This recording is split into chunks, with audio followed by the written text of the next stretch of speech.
today. It's been so long. I saw you cross the street yesterday. I got so tight tongue I didn't know what to say, Lord. But after dreaming about you the whole night long, girl, I made up my mind the next time I see you, I coming on to you strong. Even from a distance, girl, you sure look sweet. But when you walk up close, all I see was beauty from your head to your feet. Then to top it off, you said good evening, great God, you smile at me. I felt my heart crumble. Cupid jokey arrow deep in me. Oh girl, I saw you cross the street yesterday. I got so tight tongue I didn't know what to say, Lord. But after dreaming about you the whole night long, girl, I made up my mind the next time I see you, I coming on to you strong.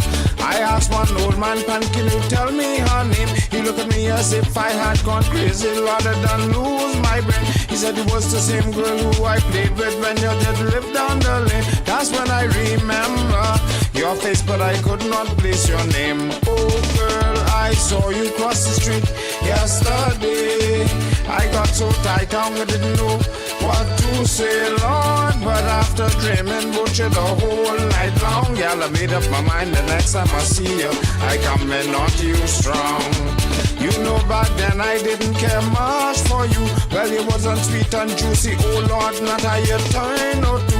I remember one time I called you ugly, say you was blacker than blue. Please forgive me, sweet darling, back then I was just a simple you. Sweet girl, I saw you cross the street yesterday. I got so tongue, great God, didn't know what to say, Lord. But after dreaming about you the whole night long, girl, I made up my mind the next time I see you, I coming on to you strong. Oh girl, I saw you cross the street yesterday. I got so tight tongue, great God, didn't know what to say, Lord. But a dream where the powerful and the powerless will sit at the same table, where the haves will see the have-nots, not as burdens, but as brothers, where class will not divide us, but conviction will unite us. I have a dream that the oligarchs will remember we must all eat, that the brown-faced neo-colonialists will remember who they are and whose they are.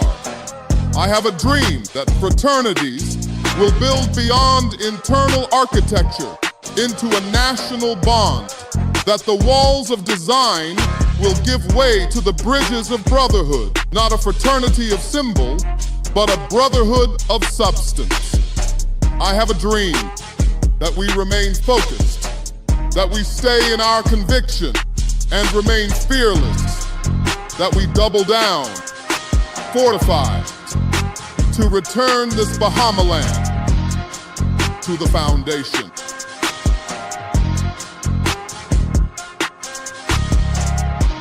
This is The Foundation with Howard Grant. Another beautiful day. Grateful to be in your company. Always grateful to jam with you as we continue to do.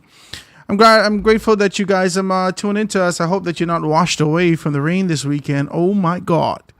It rained all night. I say Moses. No, I'm sorry. No, I say Noah. I say Noah. Man, listen to me. It rained all night. I say, oh Lord, I hope my dogs ain't drowned outside. It was a beautiful time, man. I'm you're a little cozying up. You know, I hope your wives are okay. If they wake up in morning sickness, I know you was busy. Praise God. It's a beautiful day, guys. I'm grateful to be in your company. Always grateful to be able to jam with you on this beautiful, gorgeous day. And to be able to be here in this kind of a space. I want to tell you about a couple of things that happened this weekend. I lost a family member. On the weekend. My mother called me and she told me that my aunt Malvise, my grandmother's sister, my great-grandfather's daughter, she has passed away. My aunt Malvise. If you're from 8 Mile Rock, you know Miss Malvise. If you're from Martintown, if you went to Martintown Primary School, you know Miss Malvise. The whole time I was in Martintown Primary School, I did not know that this woman was my auntie. I did not know she was my auntie the whole time I was there. the entire time I was there. I just didn't know.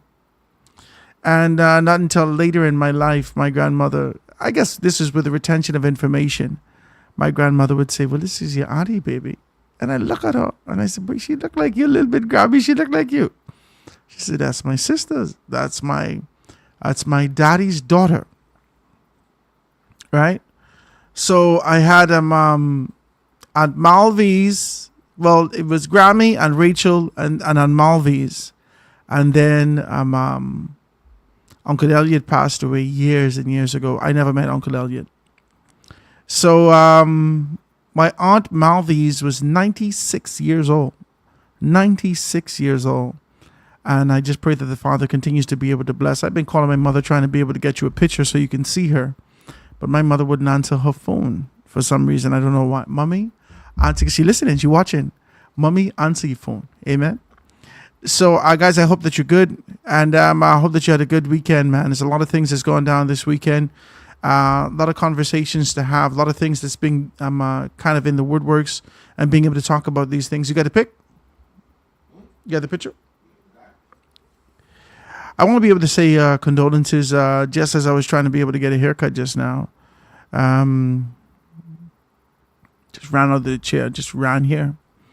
Found out some information that Archbishop Drexel Gomez passed away at 88. And I was trying to call Bishop Lace Boyd when I first hear the information before the confirmation from anything. I was trying to call Bishop Lace Boyd, Archbishop Lace Boyd, to find out whether or not this was accurate. You know, some people just put some stuff out there just to find out if it was accurate. I call almost every bishop I had on my phone. And finally, the Guardian had put something out, being able to solidify that particular thing, to say that he's just passed away. I hear some persons telling me that he was ailing and battling with some. I don't know anything about that, but he's passed away. He served our country, in a manner that, you know, I can't even be able to describe it in words. His consistency, his persistence, his determination, his transparency, his focus, his commitment over the years, the way that he's always done that, and progressive in terms of moving from one step to another, you know, growing and growing here in the country. I put a little something together for him. He grew here in the country. I think he went to Barbados. He grew in that particular space. Came back. And he served and served and served, and he always was recognized for his service. It is a wonderful thing when we could commit ourselves to our calling the way that he has. And he's passed away. At 88 years old, he served this life. He served in this life superbly. He served in a manner that, you know, a lot of us only wish we could be able to have the convictions to follow our dreams and to fulfill that purpose that we've been called to the way that he has. And so I'm hoping that his life is a shining example to you, to let you know that there is purpose, there is commitment. And in the midst of that, in the midst of pursuing that, let's not be casual.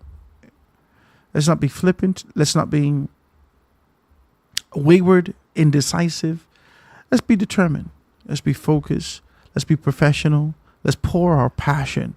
Let's be the best that we can possibly be, because that is what Bishop Drexel Gomez represents in that particular stead. He's been retired, I think, about almost 18 years. Yeah, I think he stepped down from his particular capacity at 70 years old.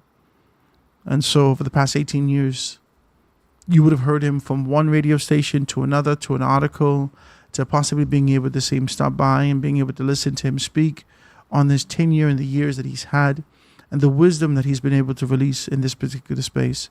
And so we just pray that the souls of the faithful, through the mercy of God, rest in peace and rise in glory.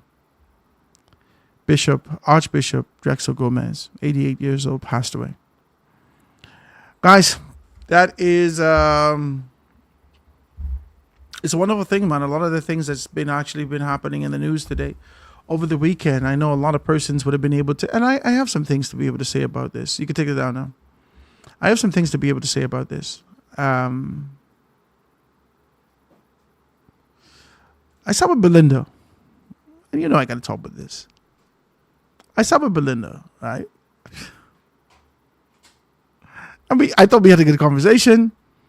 If I had any inclination about that, I probably would have asked her about it. I'm sure she wouldn't have given us any information to the specificity and the specifics, or rather, you know.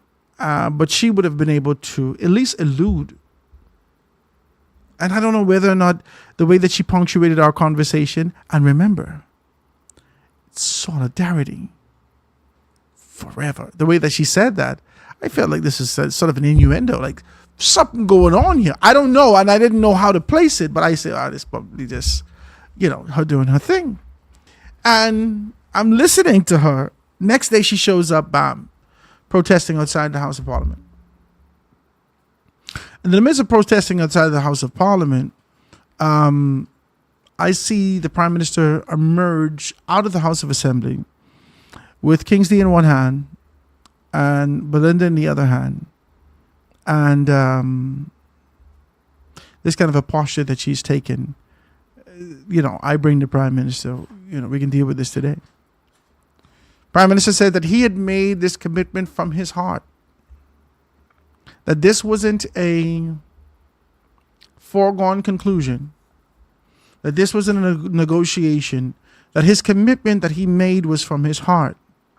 And he committed to being able to do these things to ensure that the people of the country got an increase. This is what he wanted to do. After being able to listen to him and take on that kind of a position, we would have heard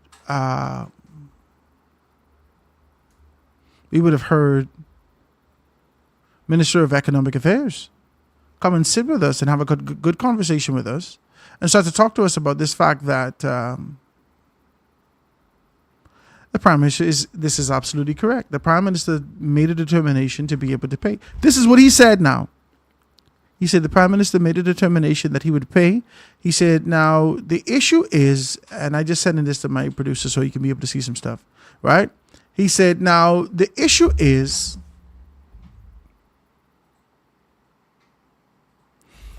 the only reason that we decided to be able to pay the middle managers first is because there was a smaller group. You remember the conversation? We just had a conversation. These are a smaller grouping.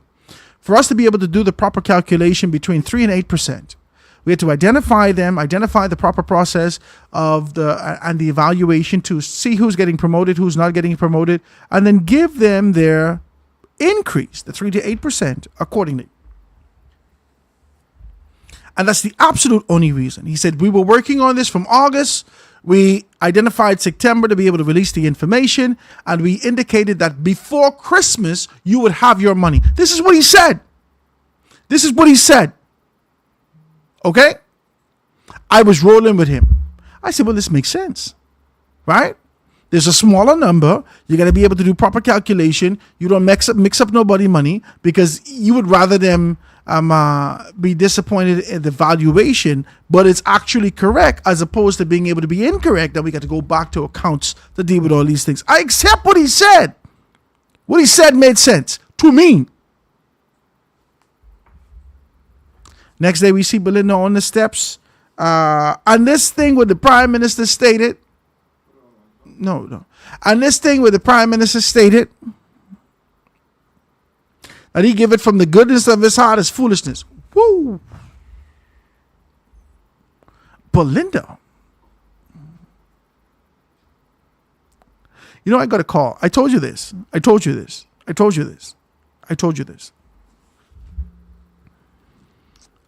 you look online, maybe about 2,800, almost 3,000 people have watched the interview that Belinda and I did on YouTube. And everywhere I go in church, and I'm like, Howard, that was a great interview with Belinda. I follow Belinda. I'm on Belinda's team. I know this, I know that. And so people stop me and say, they like the interview. Okay. Praise God. Now, in the midst of it all, As I look at this and I make a determination, and we're looking at this now, I got a call, and the call said to me, Howard, I watched your interview with Belinda. I said, okay, what do you think about it? Now, this is, I tell you, I have these people in high esteem in my book.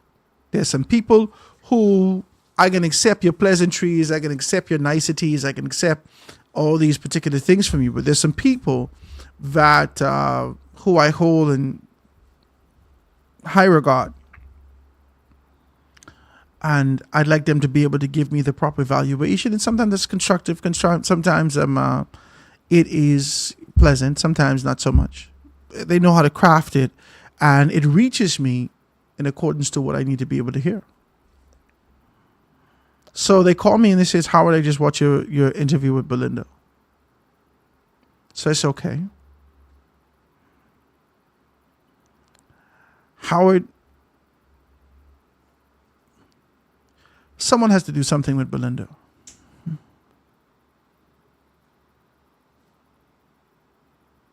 And so I wait for this. I'm trying to figure out if someone is me. Someone is me. I try to figure out, is the someone me? But, I didn't say nothing. I just listening. And so my eye pop open like this. I listen and say, well, Howard, Belinda is too shrewd, and the way that she speaks to politicians, the person, not just the seat. He said, because the seat can't function without the person. He said the way that she speaks about these persons and sort of the dismissive approach that she takes to be able to speak to these people.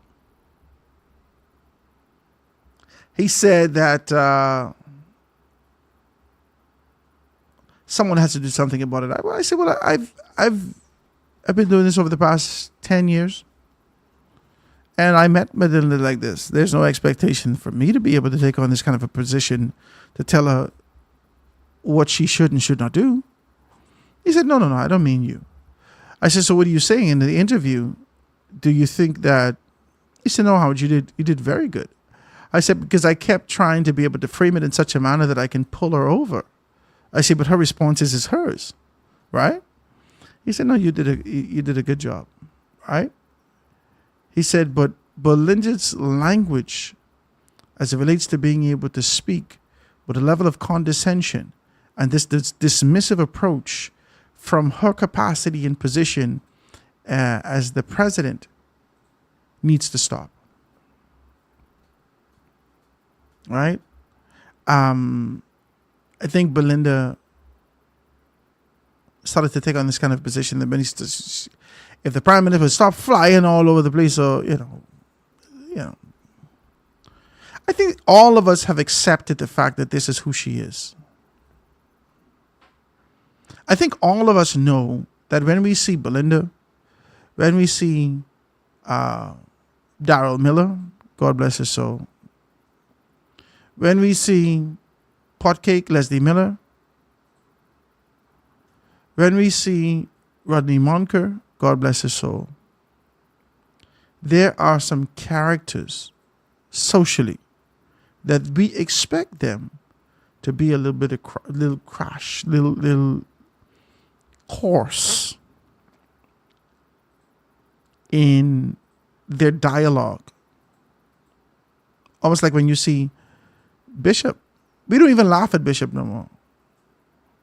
When I say laugh, it was a chuckle when he would say some things, at one point. But we realize that his genuine and honest desire is to provide you information from his heart. He's being honest with him. I'm talking about Bishop Lawrence Rowe. Bishop most recently said that, this is more expenses are. Some expenses are. Bishop, what the hell is expenses are? But we don't condemn him to death. We don't seek to You know how much time he sat with me and said some words, put some stuff where it wasn't supposed to be? We don't condemn him. Hello? I don't take the time out when he's sitting with me and tell him, oh, that's not how you say that, Bishop. You shouldn't say it like that. That's not how you don't mean, what you mean is this.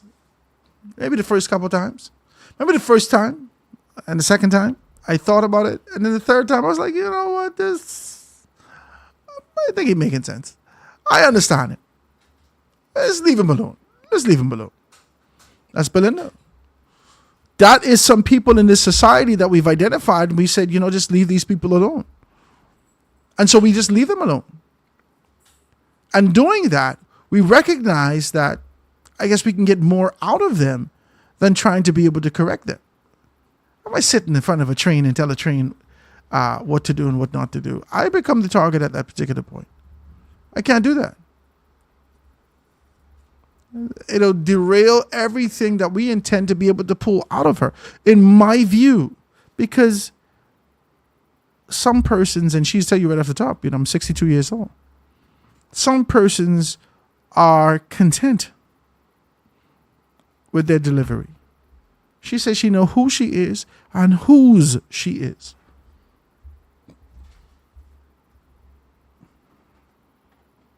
And that could possibly mean from an organizational standpoint, not just a faith standpoint, but also an organizational. She knows who she is and whose she is. After the meeting, and this is not the first time that she's done this, after the meeting with the Prime Minister yesterday on National Heroes Day, and shout out to all those persons who were identified, honored during National Heroes. Congratulations to all of you. Right? On National Heroes Day,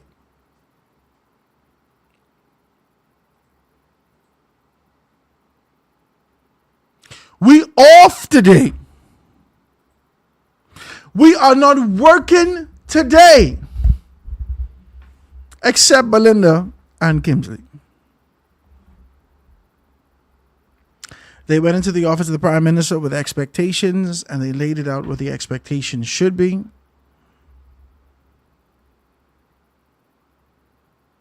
And then when they reemerged from the office, came back out, Belinda started to be able to give you a blow-by-blow as to the conversation that she was having in the office. I got it right here, Lord, if I could find it now. They sent it to me. A blow-by-blow layout of the conversation that she had in the office of the Prime Minister with the Prime Minister about her expectations for the Prime Minister to be able to produce during this particular time. Okay? Now we identify this. I can pull it up. I can put it up. And I won't be able to play that for you. But before I do that, let me take this quick commercial break, guys. When we get back, we can talk about what's going on in our country right now. Quick break, guys. Going to be right back after this.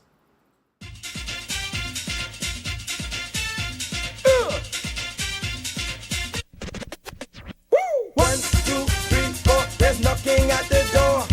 5, 6, 7, 8, please don't be too late. Still counting, 9, 10, let's jam it once again. 4, 3, 2, 1, this party it can't done. At the center, the center, at the center, the center, center, center, center, center, the center, at the center, the center, center, center, center, center. Woo! Oh, shucks!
style yet.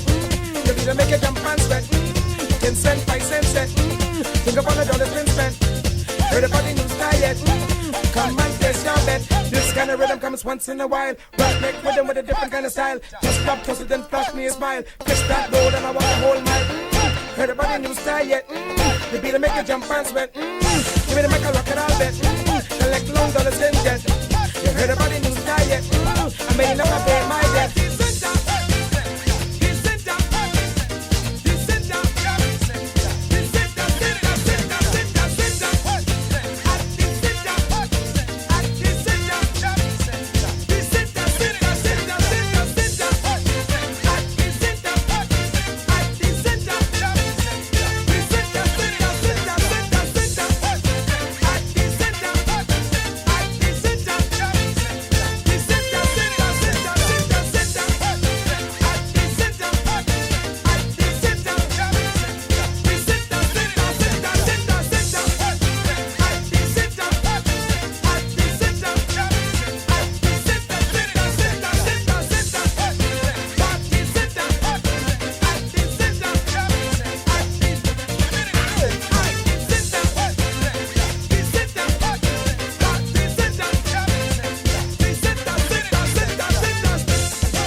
Why don't you give me what you promised me?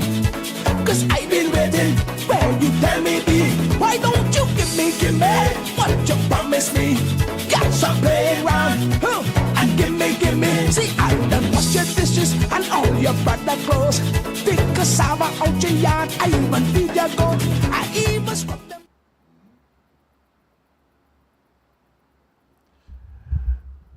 And we're back, ladies and gentlemen. I am trying to play something for you to see if you can be able to hear it. I'm pressing it right now. Let me see if I can hear it.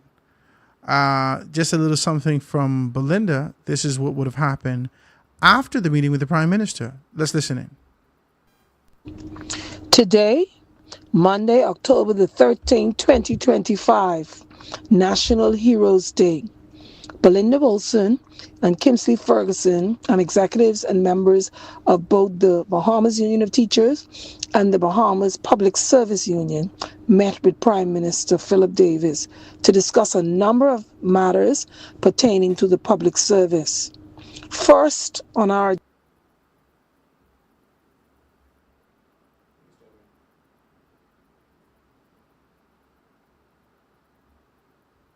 Hold up, guys. Hold up. That's me.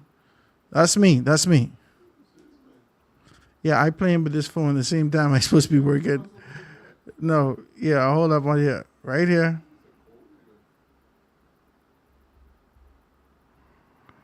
So that was Belinda Wilson just being able to talk to us about these things. I'm going to find it again.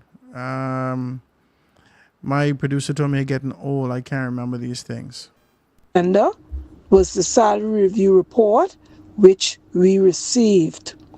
Please note that the salary review only included middle managers and up. Hold on now. Let me However, see if I can press pause on that. She said it's only included. Now, the thing is that we were having a conversation, and when we talked with Minister of Economic Affairs, Michael Halkitis, he says that it included everyone. The only reason that we did the smaller group is because it was a smaller number for us to be able to make the proper calculations and then release it accordingly, right? But she says that it only included the middle management. method used to calculate the salaries for the middle managers and up will be used to calculate all public servants increases, including teachers.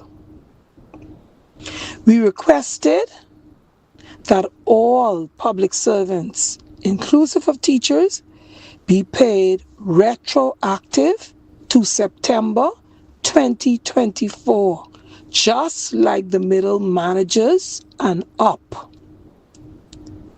and that the payments be made October 2025 payday. We resume. Now, I thought that was, for me, as I listened to it, as I listened to it, and there are well over 19,000, 20,000 public servants throughout all arms of government. And the agitation is not only for the teachers, is for customs, immigration, police officers, corrections officers, all those particular persons who are in the public service, right? And so this sort of a retroactive, because it don't matter whether or not Belinda is agitating for a particular subsector. That doesn't matter. That doesn't matter, okay? It doesn't matter if her grouping was 5,000 people and she's agitating relentlessly for the 5,000 people. If the government agrees to being able to release increases, to have an increase, to give a proper valuation, to be able to do retroactive pay, everybody got to get a taste of that. Everybody in the, you ain't gonna do it for me, you ain't gonna do it. What? I don't care if I'm in a union. All of us get these benefits. Okay? Very clear. Okay?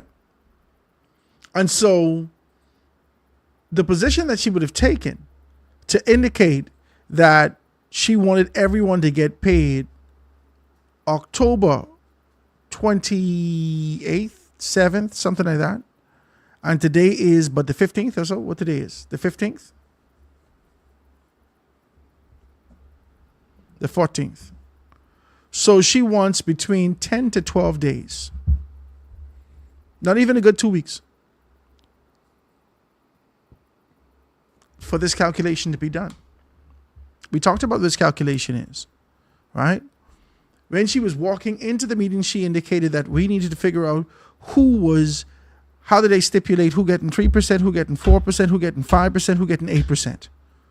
So she wanted to know that. I need to know that also, right? Who are the persons?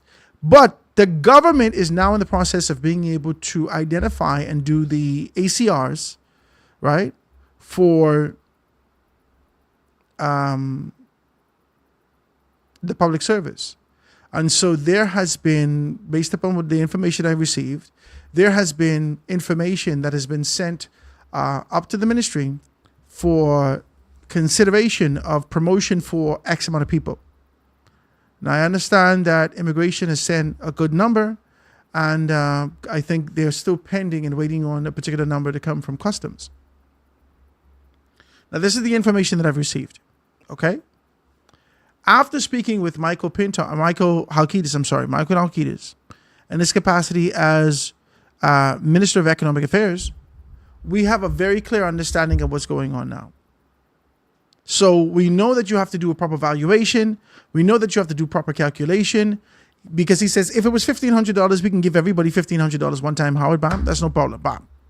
He said, but we have to identify, we have to be able to put a proper percentage, we have to create these particular things, and so your money should be ready for you by December. I thought, all right, it was fair. I thought that was fair. By Christmas, what that means is that not this, so you get October, you got November, and you're getting paid early in December. Hello? You got October pay period, you got November pay period, and you're getting paid early in December. You always get paid early in December. I didn't think it was unfair for them to say, we got to get some time, we can work this out. It's a larger number, we can be able to deal with it. He didn't give me any specifications as to whether or not they're going to be able to get retroactive pay. Retroactive meaning that this would have been the pay that I should have received from last year, September. So you're going to pay me September, October, November, December, January, February, March, April, May, June, July, October, November, like that. September again. For the 12 months, 13 months that I did not get paid. So those 13 months that I should have gotten the proper evaluation, the proper 8% or the 3% or whatever the case may be, you're going to pay me retroactively. Not only are you going to be able to give me my increase now, you're going to pay me as though you paid me last year, and I would have been receiving those incremental increases every paycheck since. It's been 12 or 13 paychecks since then. So what Belinda is saying, that she wants retroactive pay, just like the middle management got the retroactive pay. I don't disagree with her with those agitations. However, the timeline is short. I ain't gonna fight you, Belinda, but let's go. A meeting tomorrow, Tuesday, October the 14th, 2025 at 1 p.m. with the Prime Minister. We expect to have the exact amount that will be paid to all public servants, and we expect the payments to be done October pay day. It's a little bit unrealistic. You meet with the Prime Minister Monday on a holiday. Everybody, well, they could have been at the beach. It was soaking wet. Everybody home ain't even answering their phone. Today is my day off. I had a day off and boom, boom, boom. Now you take on this kind of position and you indicate, when we come tomorrow, I expect to know how much money everybody can get. And I expect them to get paid on a particular day. Come on, man, Belinda, that was a little bit much. It was a little bit much. It was a little bit much. We will update you further after tomorrow's meeting. But remember, if the outcome of the meeting tomorrow, Tuesday, October the 14th, 2025, is not satisfactory, we will assemble at City Market parking lot on Market Street on Wednesday morning, October the 15th, 2025 at 9 a.m.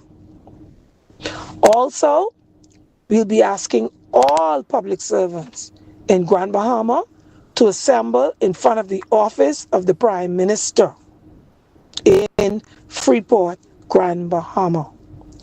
And all Family Island members to remain at home from Abaco to Inagua. So again, if Tuesday, October the 14th, 2025 meeting does not yield the results that you, the members, told us that you desire, then we will assemble Wednesday, October the 15th, 2025 at City Market on Market Street at 9 a.m.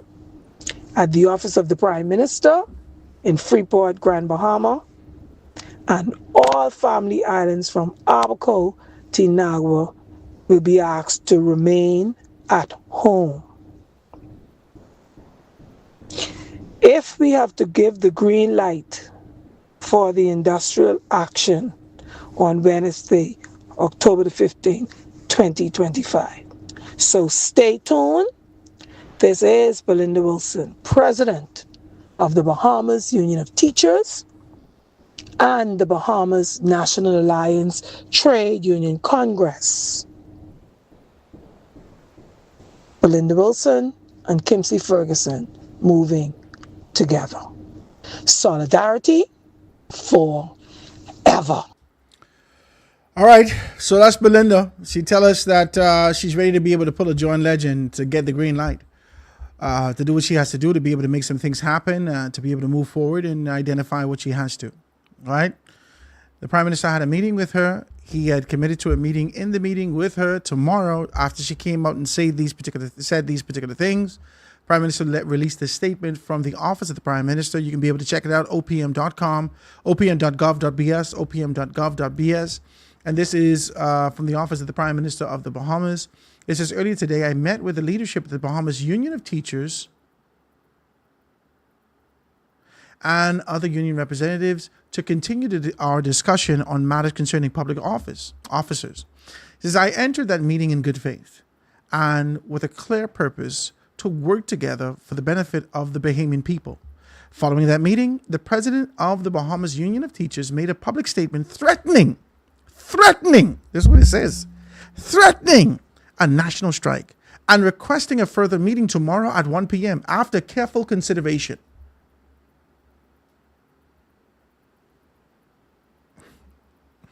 After careful consideration, I've decided not to proceed with the meeting. Instead, I will speak directly to the Bahamian people and to the workers of this nation. The men and women whose effort, care, and service form the backbone of our country. Let me begin with what I know to be true. This government stands with Bahamian workers. From the beginning, our mission has been to make life better for those who work hard every day. Our teachers, our nurses, uniform officers, and the thousands of public servants who give of themselves for our country. This is the Prime Minister's response. He said, that is why we initiated a national salary review. This review was not done at the request of any union.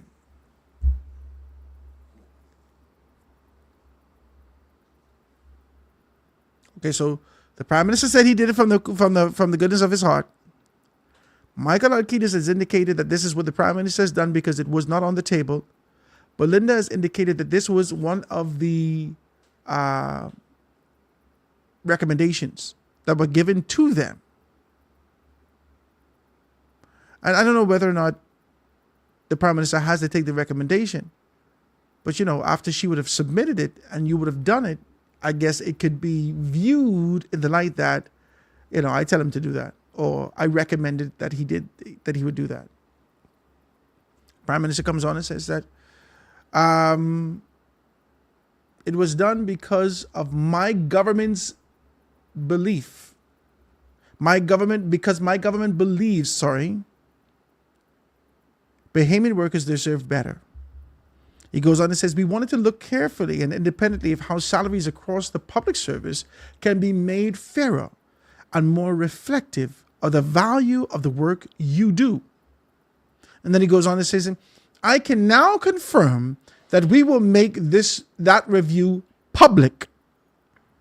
Bahamians deserve to see for themselves the effort that has gone into ensuring fairness and equity in how we reward those who serve.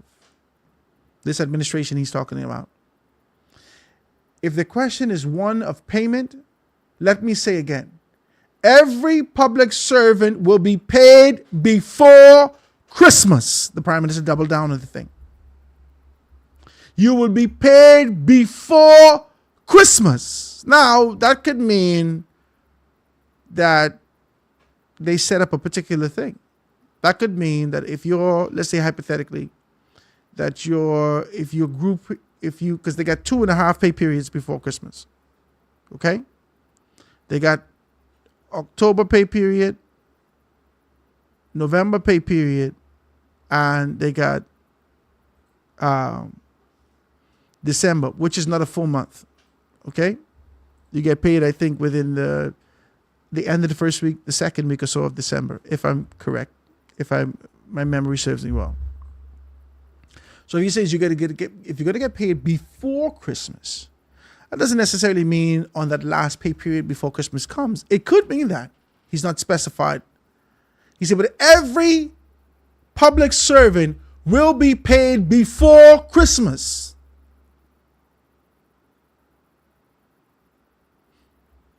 If the government decides to do like how our former Prime Minister Minnis did when we was going shopping and put all of us between A and K, between K and Z or whatever, however he decides to be able to do it, right?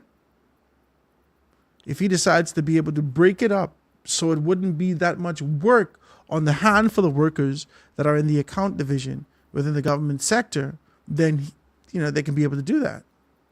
Then he goes and he says every single one will be paid before Christmas. The Ministry of Finance and the Treasury will have been working to ensure this. That means that he also got to pay overtime in the ministry and in the Treasury. He said they would have been working to ensure this. Right? He said, I am satisfied that they are on course to deliver. He checked with them. He says, the agreements between the government and the unions remain in place, and we will continue to honor them. Some of these are approaching renewal. And as we move forward, we will do so with respect, with transparency, and a commitment to the long-term well-being of workers and their families. He goes on and says, I understand the pressures many families are facing. I know the cost of living has stretched household budgets. He says, this is precisely why this government has been acting, not waiting, to make things better. He says, I'm asking the workers of this country to stand with me. Let us choose partnership over division and dialogue over confrontation. He says, when we work together, we achieve more for everyone. The Bahamas will always move forward when we act in unity and good faith. When we put the people first, that is the path my government is committed to. That is from the Office of the Prime Minister, straight from the Prime Minister's desk, being able to speak to us clearly about the fact that everything was set. And then he saw an interview or something that Belinda had right after. No one could tell Belinda what to do. That's not our responsibility. No one can tell her what to do. But her 10-time victory in the public service, in the BUT, and now as the National Trade Council, the chair for that particular capacity, for that division or that arm, she's solidified that she's doing what her people has said to her. This is what we need done. She's satisfied. She's content. She's justified. And many of us can look at this and kind of pierce in and kind of seek to peek behind the curtains as to whether or not there's turmoil. Because, oh my God, we could have just had it, but, many of us could be able to take on that position and look at this. But the truth of the matter is that she knows who she is and whose she is. She belongs to the union, and the union belongs to her. And taking on this posture, we could pontificate for days as to whether or not this is the level of advocacy or the type of advocacy that we need to be able to see in this country. Yeah, we could do that for days. We could sit down here and talk about negotiating in goodwill with his level of transparency, and I've heard more than the Prime Minister actually speak to that. But if Belinda is fueled, returned to this particular position of power within the unions and supported relentlessly for her, the approach that she takes, and not willing to curb that approach, then this must be okay with them. This must be okay with them. The diplomacy that exists in these particular spaces, with all of us expect to be able to kind of meet that bar, and for us to be able to genuflect to the power of a seat or the power of a man from a social standpoint, Belinda doesn't have to do that. She just doesn't have to do that. And come hell or high water, she stands by her position, and her people stands with her. There's no condemnation for her. There's no one being able to say to her, and I know she would respond. I know that she would respond if they were to. If they were to go to her and say, Belinda, cool it, baby. Take your time with this, eh? I know that. I know that if a member said, Belinda, watch how you approach this one. Hey, we need this. I know that.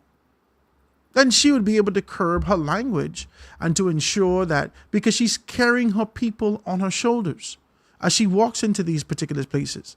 And so the frustration that we're seeing that comes and beams out of Belinda is the frustration that she told us about with 10 teachers who have left their jobs and now can't even afford to be able to get into a home, or they can't afford to pay for the home that they're in or that space that they're in, simply because you're not going to be paid as a teacher until you show up to your station. You're not going to be paid. And so we look at this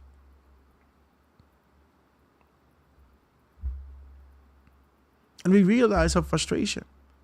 And she sits with us and she says to us, I just get off the telephone with this particular person talking about this. We're trying to be able to get them the proper funds to be able to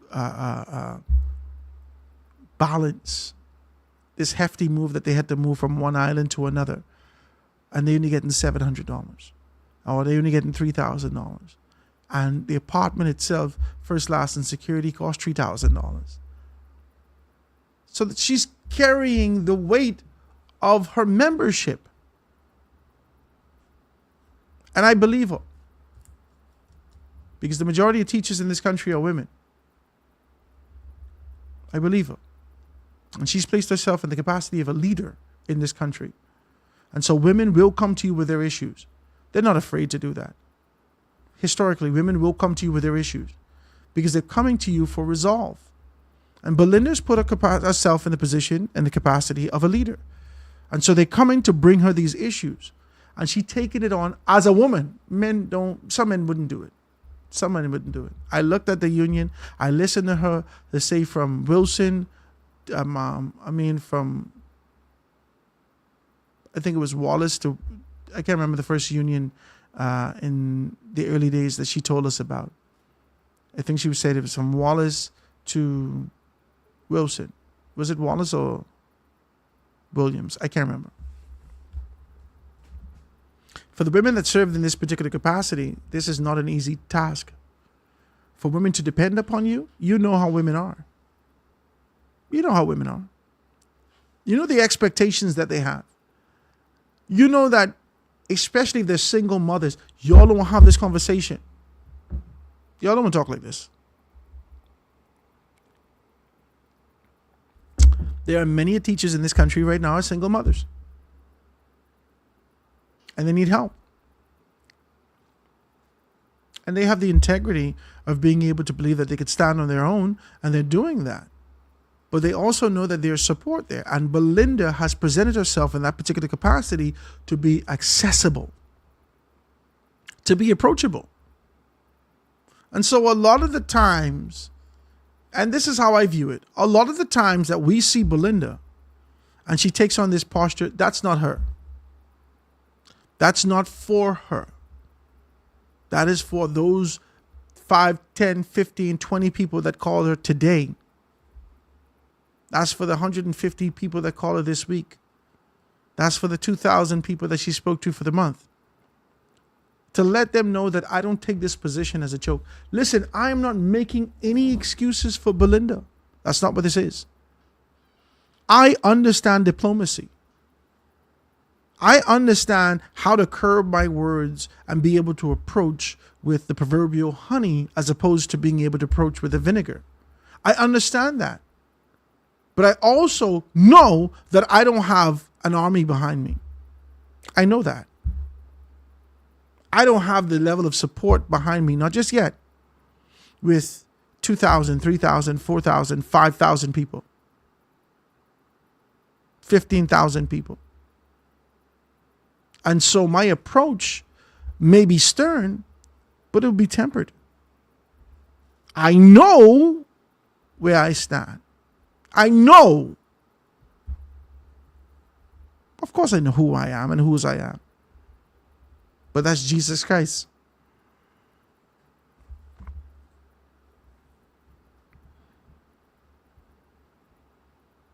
Belinda could have very well not put that voice note out. And we would have been in this position now, seeing the union getting some things done. Because she knows that this is a sensitive game.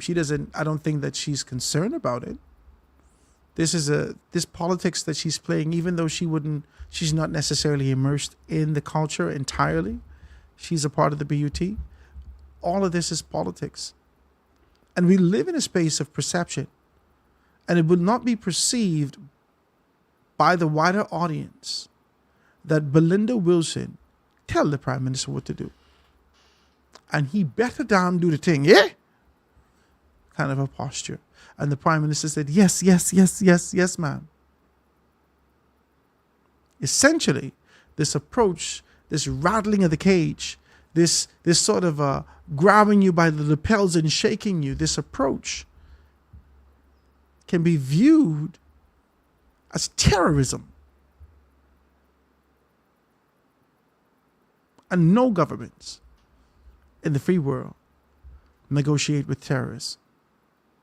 That's how it could be viewed. I like the Prime Minister being able to take on this kind of approach to say that we're going to deal with the Bahamian people directly. I'm going to provide you the information with transparency. I'm going to tell you where we are right now. I'm going to tell you you're going to get your money before Christmas. You ain't going to sweat us to do it today. I can't put the entire government on hold. I still got people to take care of in social service. I still got people to send back from immigration. I got people to be able to deal with at the borders, incoming and outgoing. I can't put the government on hold to deal with this.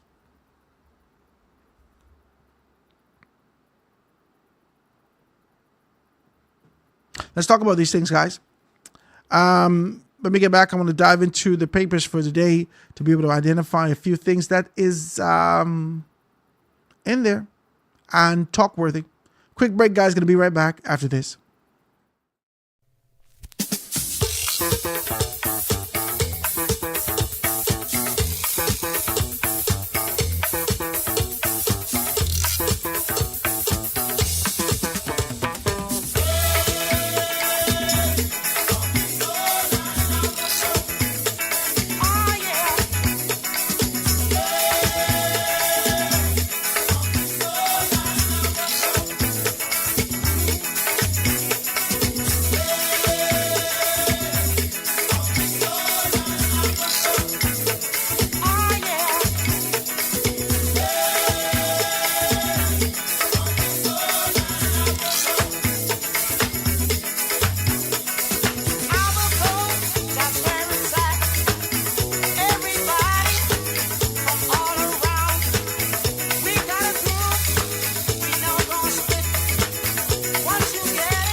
It is a sunny isle, things people do there, bound to make you smile from Spanish Wells.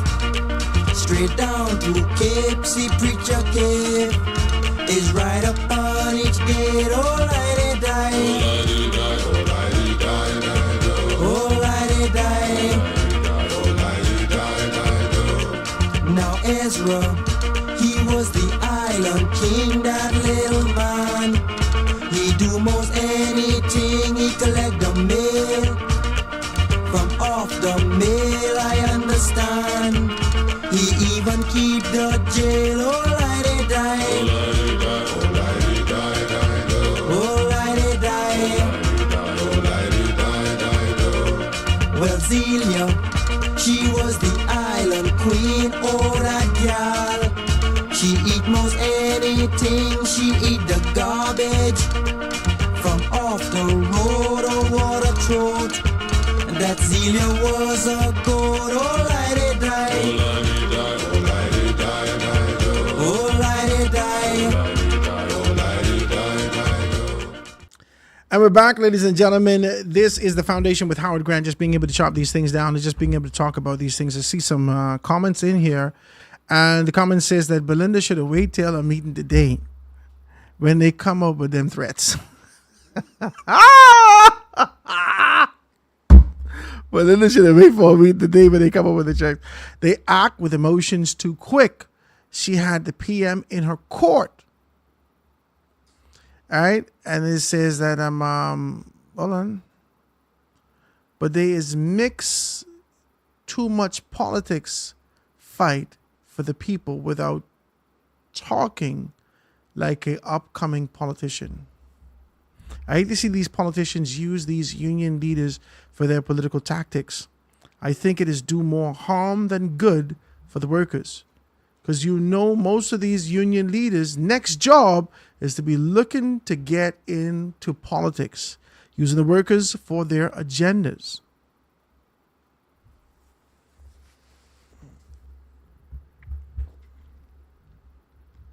We've seen that before.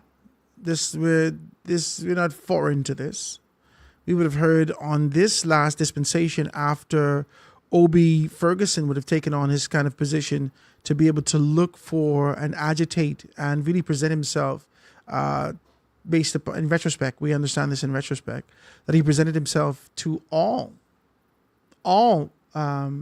organizations, the government of the day, which was the Free National Movement over the last period, and to the PLP, who was eager to be able to find that kind of a social support, especially with an organization that taps into the grassroots. And so the PLP would have been able to sign that agreement and indicate that they would get some things done.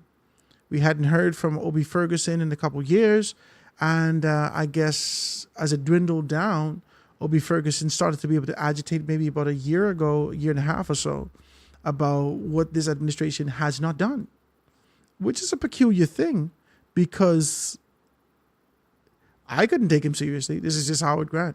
I couldn't take him seriously. You already clasp hands with the organization that you're agitating against. The same organization you would have had indifference with an election before last. And so it was a confusing thing for me. I didn't understand what it was. It felt like a level of betrayal to the people who were committed to this sort of an idea for growth and development for the country. To align yourself with a political organization, not that there's anything wrong with the PLP, but to align yourself with a political organization maligned your objectives, your view, your passion. It gave a pinch of impurity to it. And so it contaminated the entire thing. I couldn't take you serious. I couldn't take you serious. And now the same government right now that you had signed agreement with, and because they didn't do what you were supposed to do, then all of a sudden, bang, your agitation is against them. And the first thing, whether it's true, false, or indifferent, we don't know, because we weren't there when you made the agreement. Information indicating that you would have doubled back to sit down in the room with the Prime Minister or the leader of the opposition at the time, and Fred Mitchell and others. This was the information come out. This is small. Listen to me. This is a small island we live on called the Bahamas. Don't mind it fragmented. It's a small country. And the information travels to and fro. The information travels. So what you do, that coming out. People calling me, how are I here again on top of the hill? Who the hell tell you this? Who tell you this? Who told you this? Don't worry, Howard. I got my sources. Sources? This is a sorcerer. Who tell you something like this? How you get in this? How did you get on top of the hill?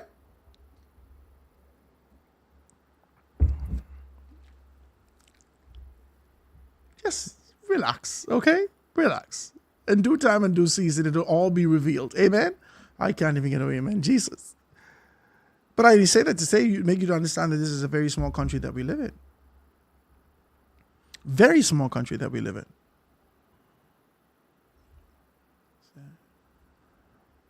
Realigner, guys. Make sure you pick that up. Guys, we get some great articles that's going to be coming out. I want to tell you about an article that I would have done. And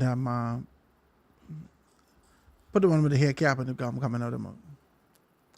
The picture would I show you?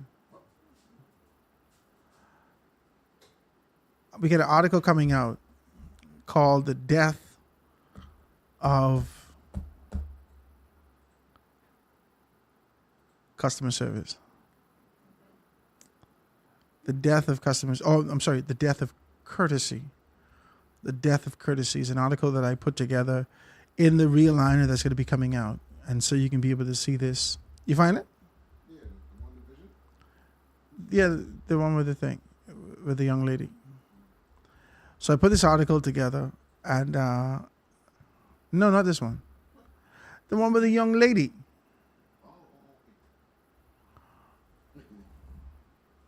It's only me and him. So we doing our thing. So there's an article coming out that we're going to be able to put in the Realigner, and it'll be able to speak to the death of courtesy and sort of the idea of how this happened over the course of time. How with the introduction of HIV, how with the introduction of this sort of crack epidemic. So it was the crack epidemic, the HIV epidemic, and so these epidemics really unraveled sort of the gory aspect of who we are as a people, right? And it was devastating, and we've become a part of this monotony, this kind of a breaking up of society, this fractioned space. We've become a part of this, and so we're going to talk about that. We're going to be talking about that inside the article, and I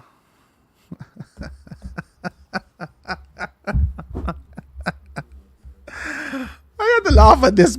I created this on my ChatGPT, right? I created this on my ChatGPT, right? I don't know this person. I didn't know. And I said, oh man, I should have given a nose ring, a lip ring, a tongue ring, a ring on the elbow.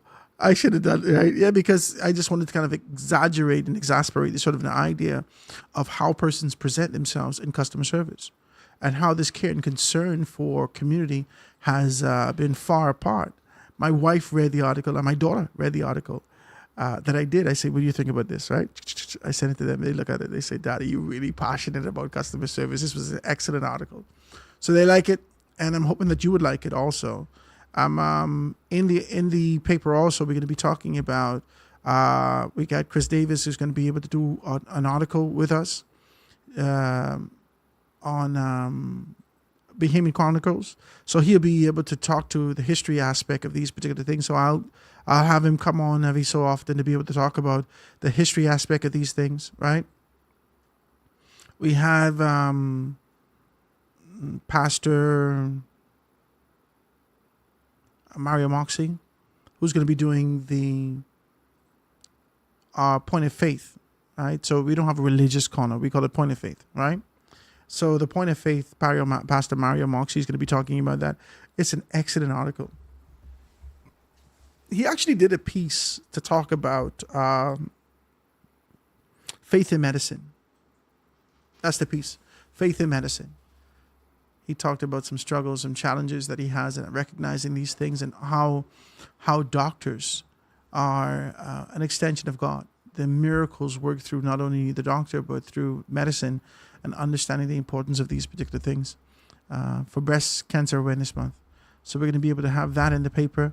We have a section called Real Sports with Greg G. So every month we're going to be able to add something more. I just saw Ahmad Rashad, and we started to have this kind of a conversation about possibly being able to do a segment on leadership. Listen, man, this paper is yours, baby, yours. It's yours, it's yours, it's yours, it's yours. It's all yours. What you want to talk about? Just don't call me and say, Howard, this one like mine, Hold on. Jesus, oh God. Howard, this one cheating on the husband, right? With a woman. Oh God, Jesus. I'm not putting this in writing. I'm not putting these things in writing. Now, you all could do it.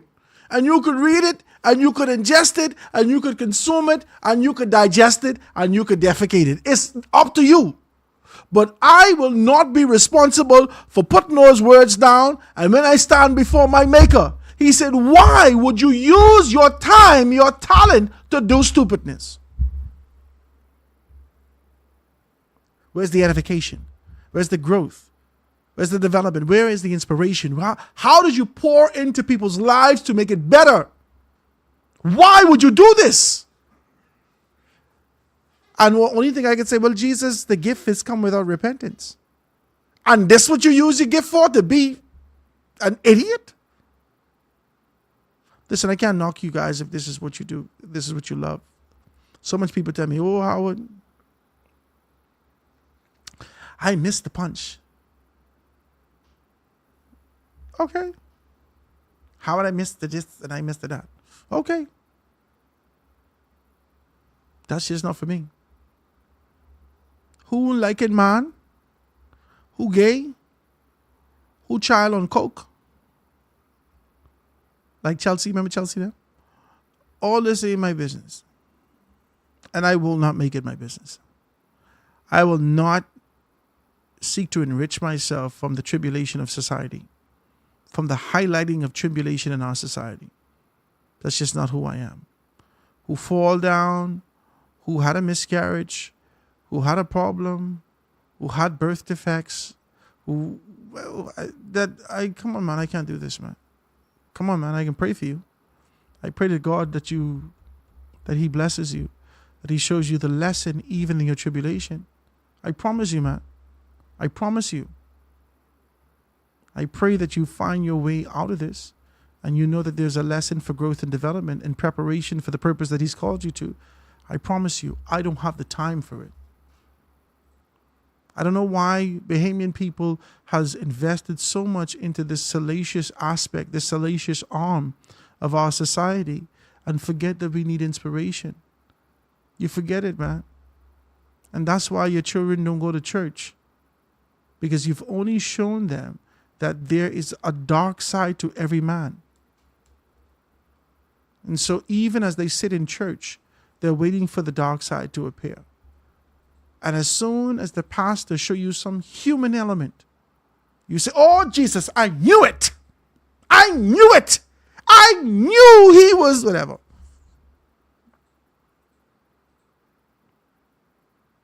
Pastor can't even buy a car. Look at him taking all the church money. Jesus, thieving all the church money. You think I must pay tithes? This ain't got nothing to do with you, the pastor, and how he's execute what God called him to do. You don't even understand the principle of release. This ain't got nothing to do with you after you've done what you're supposed to do. That ain't got nothing to do with you no more. Oh, they're spending my money. That ain't your money no more. You release it.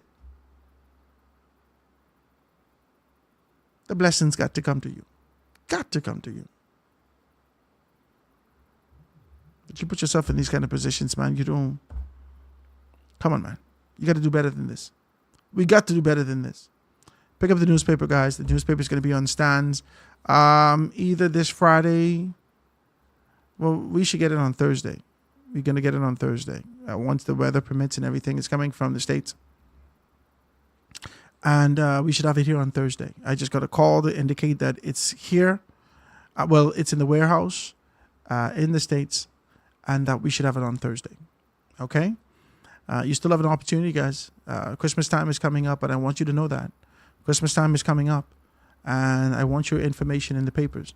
So I'm going to give you a discount, right? I'll make you a bundle package. I'll give you... for November and December, I could be able to put something together for you to make sure that you can find yourself in a way that you could display your stuff. Whether that's cars you want to sell, you can put it in our classified section. Whether that's toys you got for the kids, whether that's Christmas trees, whether that's an insert that you want to put in the papers, whatever it is, we can be able to do it. Remember, we told you that the paper is going to be all over the country, and we are definitely feverishly working on that to be able to get these things done. And, we're working on the rhythm to make sure that we can get in this place, and we need your support. All right, so we hope to hear from you. You can give me a call, 827-0111. See it right there. See it right there. Right there. Right down there. 827-0111. 827-0111. Text me. Text me, call me, let me know. And if you can't get me when you call me, just please leave a voice note or sort of a message, and I'll get back to you. All right? Let's talk about those things. So we're going to be talking about the death of courtesy in our country. And there's a segment in there that you're going to laugh at. But, it's the truth. This is what happened. Right? And we're going to talk about those things. So it says, she's being unrealistic. They're talking about Belinda. I don't know whether or not she's being unrealistic. I talked to you about this, man. Belinda knows her audience. She knows who she is and who she is. I keep telling you that whose she is doesn't only mean that she knows that she's a child of God. She knows she belonged to the union, and the union belonged to her. She knows whose she is. And so this kind of approach, this defiant, determined, irreverent approach that we assume, that we view in a particular light. We're looking at this now, And so we view this in a particular light. And as a result of our perception, we make a judgment by what we can see. And looking at this, we say, you're being unrealistic, you're being irreverent, you're being condescending, you're being all these things. And her supporters, remember, she ain't doing this for me and you. Not just the average Joe Blow. You may be the recipient of the benefits that are released as a result of her advocation and advocacy. But she's not doing this with you in mind. She's doing this for the people who just call her every day, who she just sit before every day, who just vote for her every day, who in there with her. She in the trenches with these people every day. She's a woman just like they are women. She could feel their pain, their empathy running rich.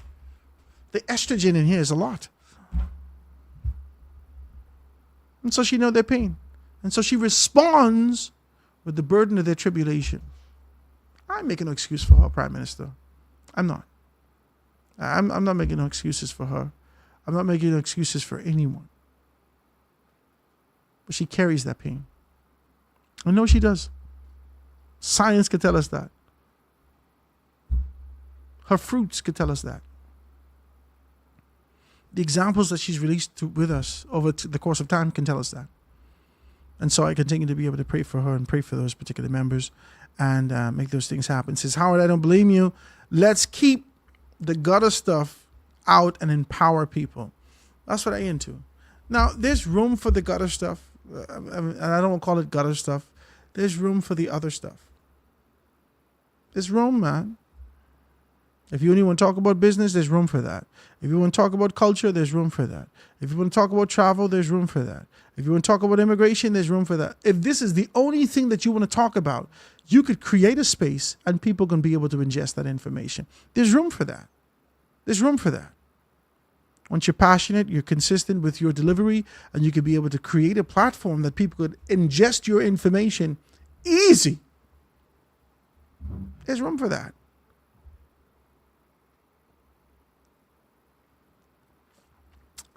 The days of our life, people still out there waiting. General Hospital. I had my Mexican aunt, well, she's not a Mexican. My Dominican auntie, my uncle's wife is Dominican. And when I was young, all I remember, Telemundo. Y hoy, today on Telemundo. All day she watching Telemundo. Listen, all day she watching Telemundo.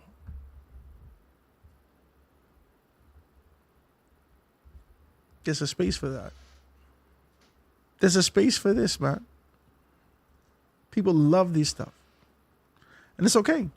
It's okay. For you, if that's okay. But I encourage you to get a little balance in your life. But for me, what I seek to deliver, I just want you to think on it. I want, after you cut this television off, your thing off, click, at 2 o'clock, whenever we finish, that something rides across your head. Some thought comes to you, some idea. You know, I really should. What if I'm thinking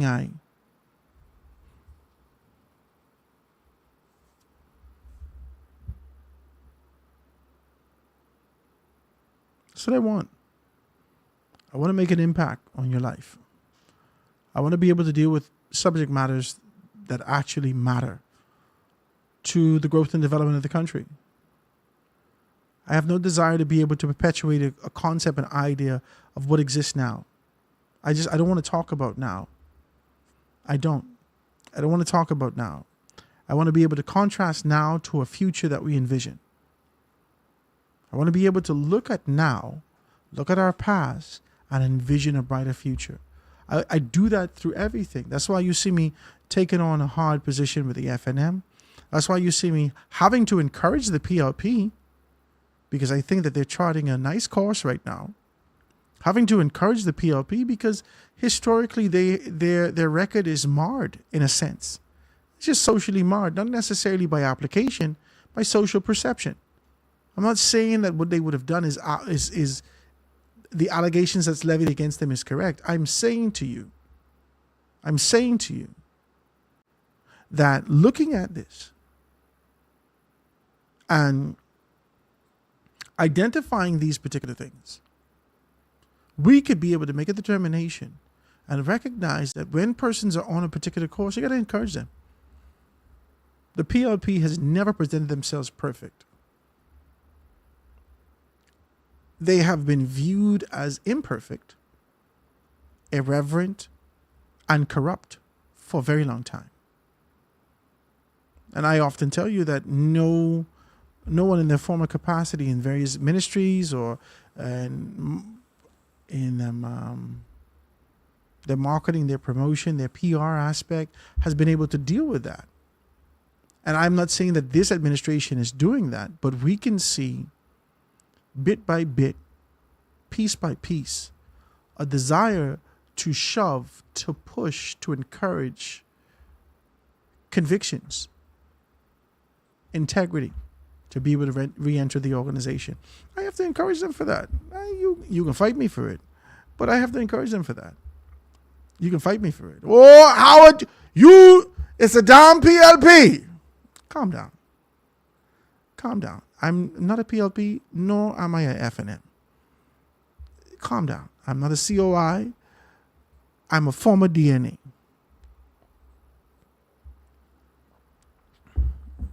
And unless Brown say he jamming, I will still be a former DNA.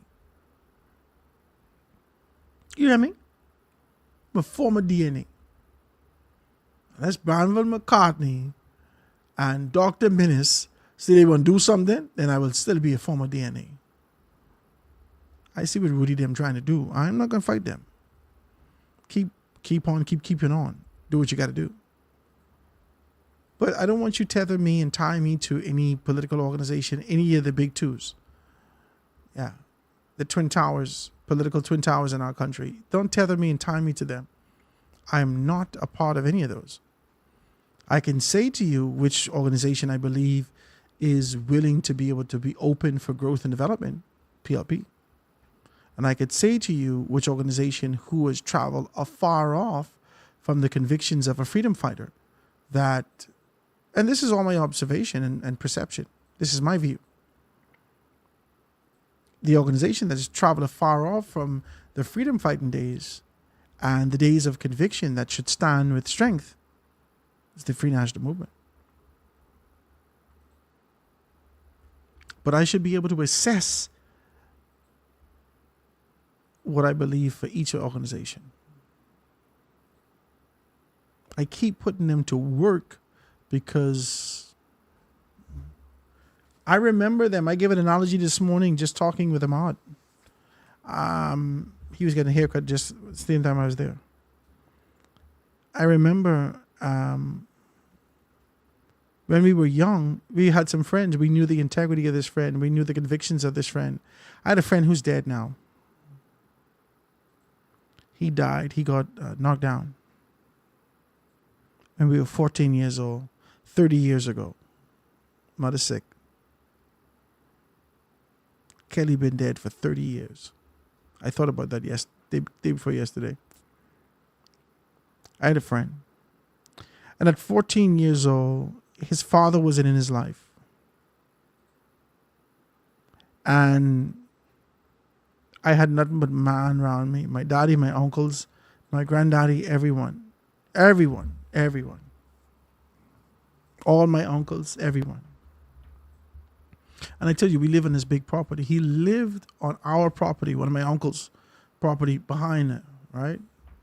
My grandaunt and my uncle behind us on the southern side of the road. And so he would come by me and I introduced him to my family. He was great playing basketball. And he just had a different the upbringing. And I remember him crying one time. I don't know where my daddy is. We had these kind of conversations. And so we had that kind of an intimacy as it relates to the way that we shared with each other some of our hopes and our dreams. Even at 14, we had big hopes, big dreams. He was into some things before me. He would talk about sex at 14 and his desire to explore these things, 13, 14, and girlfriends he had. I didn't have the appetite for that. I was still playing Mortal Kombat. You know what I mean? Like I didn't have the appetite for those things. I didn't come up in that kind of environment. You know, we like girls, little chit chat. This is my girlfriend, but it was never a deep conversation. And as time grew, as he got deeper into this kind of a 14, he's a little older than me, so I think he just turned 15. I'm not sure. And so I didn't see him for a little while. And he would come back with his eyes, red, and, he putting eye drops in his eyes and so forth and so on.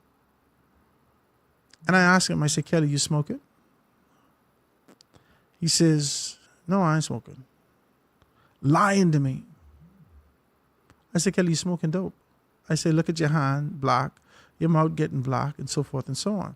And so he always kept chopstick with him and tried to be able to mask it, because he knew that he could no longer hang around me if he started to smoke. He knew this. I give you that analogy to say to you that because of the intimacy that we shared, I knew what his potential was. No matter how far he veered off, I could say to him, dog, what you doing? What you doing? This ain't who you are. This is not what we're supposed to be doing. Why you ain't going to church with me? We supposed to be going to church. I used to serve in church as an altar boy at St. Stephen's in 8 Mile Rock. I said, why you ain't? I was the CYM president. I wasn't saved. Not good. Praise Jesus. But I was there. And because I knew him, I could be able to say, I have a greater expectation of you. You didn't tell me what in your heart. You didn't tell me what your aspirations are. You didn't tell me what your dreams are. You didn't give me a vision, and I'm looking for you to be able to chart that course. This is what I told Kelly. And Kelly died one night. He died. He got knocked down. The car hit him, and I don't know why they speeding in 8 Mile Rock right in front of Hannah Hill. The car hit him. He fly above the pole. 30 feet in the air. Fly. And then he fall down, bam, and hit his ribs on the edge of the curb right there. Hit his ribs. Boom. Like on the sidewalk. Break his ribs. He was gargling blood. And he was intoxicated at the time. Inebriated. And I miss him. But I tell you that story to say to you that because I knew him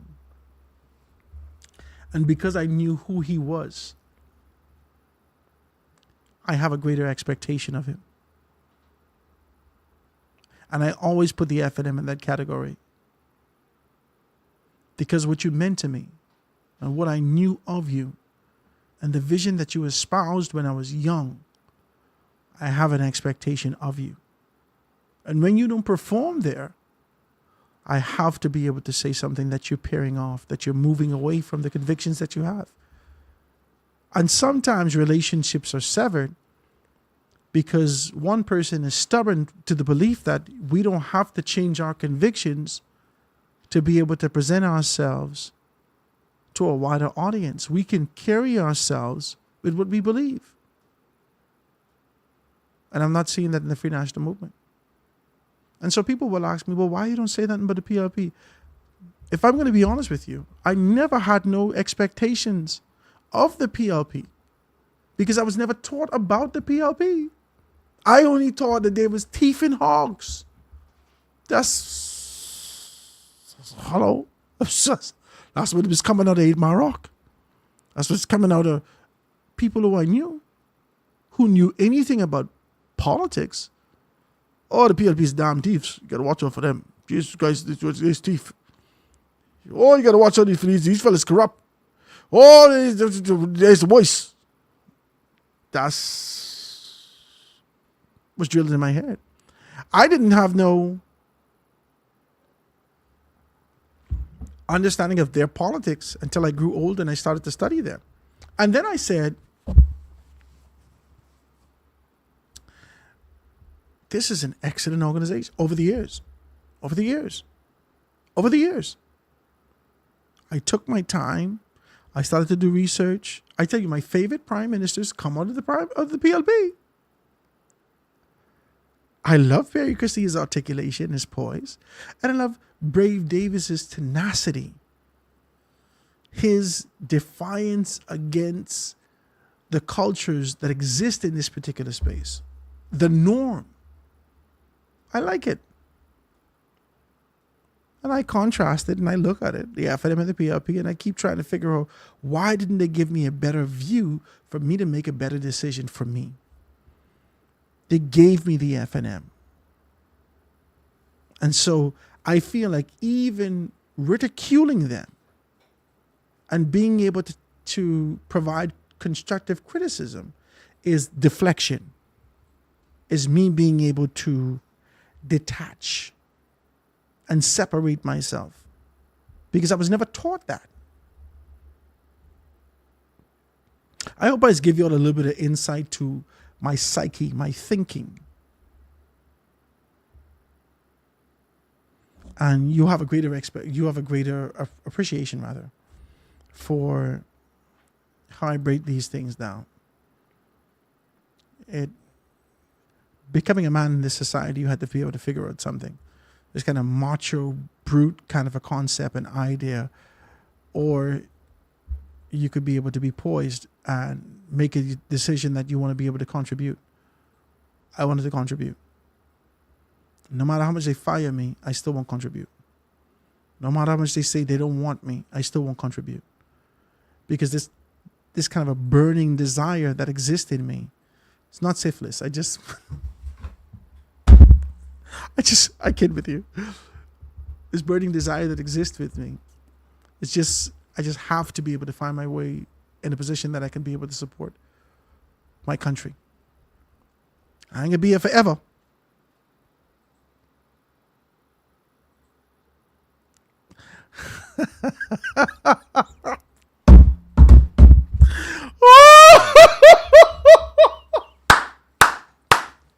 I'm reading the thing, right? It says, just bring Dr. Sands on your show and call it a day.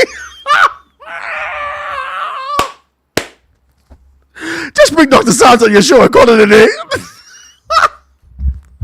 Dr. Sands, come on. Come on. I's a decent man. I didn't tell you I don't hold no grudge on nobody. I's a professional man. I'd love Dr. Sands to be able to come on with me. I'd love him too. And I respect his intellect. I might as well tell you that I think that he's superb in his particular capacity as a doctor. I think he's renowned here, throughout the Caribbean, and I think he was in Chicago or Detroit, one or the other. And so he is renowned at what he does. He's a professional. He's a professional at what he does. He's very good. Now, when it comes to politics, some things are a little questionable. And I put question to them when I see it. But if he'd have me, I'd love to have him. If he'd have me, I would love to have him. I want to ask him about Bamboo Town. I want to ask him about Elizabeth. I want to ask him. I want to ask him about this sort of the consideration of the Free National Movement with Brian Brown in Golden Isles as to whether or not I understand, based upon some information, the information has not been solidified. There's no accuracy to the information. But I understand that the Free National Movement is considering not contesting. And then they come back and they say, of course, they're going to contest. I want to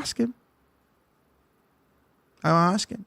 Whether or not there's kind of an indifference that exists in here, ever so closely with the death of Vaughn Miller, can be able to show you that general elections is right around the corner. Are you ready? Is the Free National Movement ready? I want to ask him. If he would have me, I'll be more than to be able to accommodate him, I assure you. There's some people that I block. He's not one of those persons.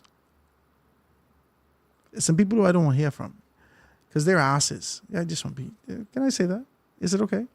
Yeah, we on Mark Zuckerberg internet. They are asses. And I don't have time to be, well, how did you do this? For them? You don't even know how to have a conversation. All you know how to do is bark. I don't want to talk to you. Block. All you know how to do is cuss. Block. I don't have the time. I don't have the time to be like it, man. It's too much. It's an exhausting thing. But if he would have me, I would be more than happy to make space and make way for him. You see, I got the chairs right here open to be able to do that. Both he and Michael Pinta, they may think that my sort of position in being able to talk about the Free National Movement is being able to condemn them as individuals. No, it's just the expectation that I have of them, of the organization rather. Let's be able to do that. Guys, I want to thank you so very kindly, man. That's the show for today. It is 2 o'clock. I'm just trying to be able to look through these things to see whether or not I got any text that I didn't see. All right. It is 2 o'clock, guys. Let's check it out. Okay. All right. Guys, have a beautiful day. Belinda, all the best, my dear. I hope you, if only for the purposes of public perception, understand what happened. I do understand that you have a great deal of people behind you and you support those persons and those persons support you. But for all of us, the 390,000 of us that are looking in with bated breath to see the next step that's going to be able to take, this society is still traditional. And there are a great deal of people calling me and saying, without being able to understand and articulate and use all kind of words that could be able to readily describe what's happening here. Well, how is she rude? She rude. 75-year-old men calling me saying this. And we know there is a level of misogyny that exists in this society, and you almost have to kind of push out your chest to be able to show your position. We understand. But we just hope that you can be able to work some things out and find yourself productive. Collectively work with the government so we can be able to get some things done. Yeah. And I'm hoping that the Prime Minister, I'm hoping that you also recognize the burden that she carries with the women that she shares this space with. And so we're hoping that some empathy could be entered into the conversation. That's the show today, guys. I want to thank you so very kindly for being able to tune in. We're going to see you tomorrow. God spare our lives right here on The Foundation. I have a dream where the powerful and the powerless will sit at the same table, where the haves will see the have-nots, not as burdens, but as brothers, where class will not divide us, but conviction will unite us. I have a dream that the oligarchs will remember we must all eat, that the brown-faced neo-colonialists will remember who they are and whose they are.